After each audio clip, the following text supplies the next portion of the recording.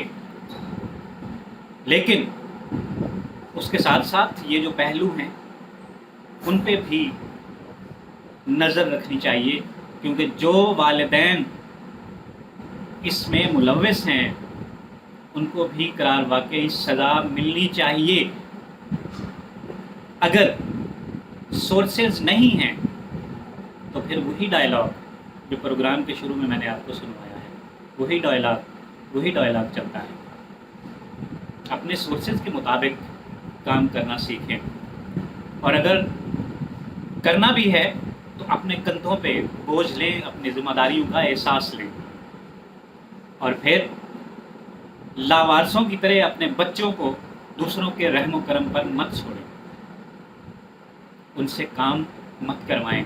جن بچوں کے پڑھنے کے دن ہیں، جن بچوں کے ہاتھوں میں قلم اور کتاب ہونی چاہیے، آپ لوگوں کی وجہ سے ان بچوں کے ہاتھوں میں، کسی کے ہاتھ میں جھاڑو ہے تو کسی کے ہاتھ میں پوچھا ہے.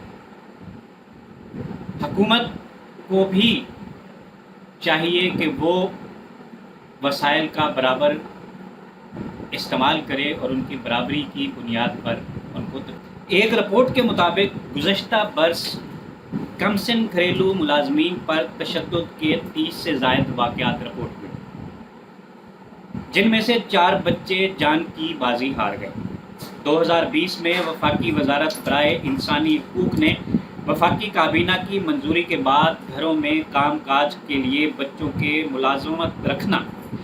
کو ملازم رکھنا چلڈرن امپلائمنٹ ایکٹ 1991 کے تحت غیر قانونی قرار دیا تھا. اگر ہم بات کریں چائلڈ لیبر کی، یا جو چائلڈ ابیوز ہے لیبر میں، اس میں پھر یہ تھا کہ پہلے تو یہ دیکھنا ہے کہ وہ چائلڈ جو ہے وہ آیا کہ اس چائلڈ کی ڈیفینیشن کے اوپر بھی پورا اتر رہا ہے کہ نہیں. اس میں پھر انہوں نے ایج ڈیفائن کی ہوئی ہے 14 ایئرز آف ایج.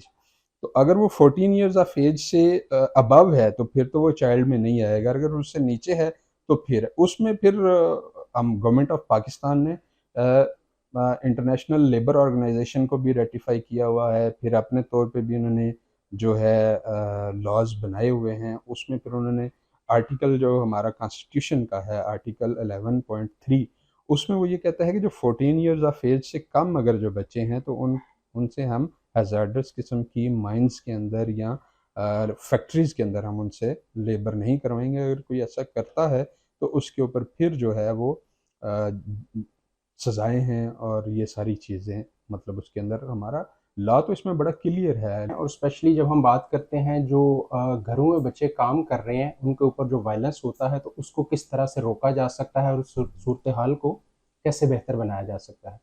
اس میں 2 چیزیں ہیں، ایک اسٹیٹ رسپانسبلٹی ہے اور ایک سوشل رسپانسبلٹی ہے. اسٹیٹ رسپانسبلٹیز کی ہم بات کریں تو ہمارے ملک میں قوانین موجود ہیں، چائلڈ لیبر کے اوپر قوانین موجود ہیں، ڈومیسٹک وائلنس کے اوپر قوانین موجود ہیں، اور آئینی ایک جو پروٹیکشن ہے وہ بھی پرووائڈ کی گئی ہے. جس طرح آرٹیکل 11 ہے، آرٹیکل 37 ہے کانسٹیٹیوشن کا، پھر آرٹیکل 25A ہے. تو یہ سارے جو کانسٹیٹیوشنل آرٹیکلز ہیں یہ بچوں کی پروٹیکشن کے لیے ہیں. اب ڈومیسٹک وائلنس کے اوپر لاز تو موجود ہیں، لیکن ہمیں یہ دیکھنا ہے کہ ان لاز کی امپلیمنٹیشن کس حد تک ہو رہی ہے اور اس میں اسٹیٹ کتنی سیریس ہے. اس میں ہمارے یہاں پہ سوشل رسپانسبلٹی کے حوالے سے ہمیں تھوڑا سا دیکھنا ہے کہ اسٹیٹ ادارے شاید اتنا فلی فنکشنل بھی نہیں ہیں اور ان کے لیے پاسبل بھی نہیں ہے کہ وہ فل ایکسٹینٹ تک وہ ہر گھر میں جا کے چیک کر سکے. تو یہاں پہ سوشل رسپانسبلٹی آ جاتی ہے. ہمیں اپنے آس پاس دیکھنا ہوگا کہ ہمارے آس پاس کن گھروں میں جو ہے وہ 14 سال سے کم عمر بچوں کو، یا جہاں پہ مختلف جگہوں پہ کچھ ایریاز میں 15 ایئرز آف ایج ہے اور کہیں پہ 14 ایئرز آف ایج ہے. جس طرح خیبر پختونخوا میں الگ ہے، کیپٹل ٹیریٹری میں الگ ہے. تو ہمیں یہ دیکھنا ہوگا کہ اس ایج سے نیچے اگر کہیں پہ بچوں کی امپلائمنٹ ہے کسی گھر میں تو ہم وہ اداروں کو انفارم کریں. کہیں پہ بچوں پہ تشدد ہو رہا ہے تو ہم اس کو رپورٹ کریں. یہ تشدد ہو بہت زیادہ رہا ہے لیکن اس کی رپورٹنگ کم ہے. تو ہمیں اسٹیٹ رسپانسبلٹی کے ساتھ ساتھ ہمیں سوشل رسپانسبلٹی کو بھی دیکھنا ہوگا. ہر شہری کو اس میں جو ہے وہ اپنا حصہ. گھریلو ملازمین بالخصوص کم سن بچوں پر تشدد ہمارے معاشرے کا بدنما داغ ہے. یہ ظالمانہ سماجی رویہ اب تبدیل ہونا چاہیے. کم سن گھریلو ملازمین پر تشدد کے خاتمے کے لیے قوانین کا ٹھوس نفاذ یقینی بنانا ہوگا. تمام اداروں اور مقامی حکومتوں کو یہ ناسور ختم کرنے کے لیے مل کر کام کرنا ہوگا.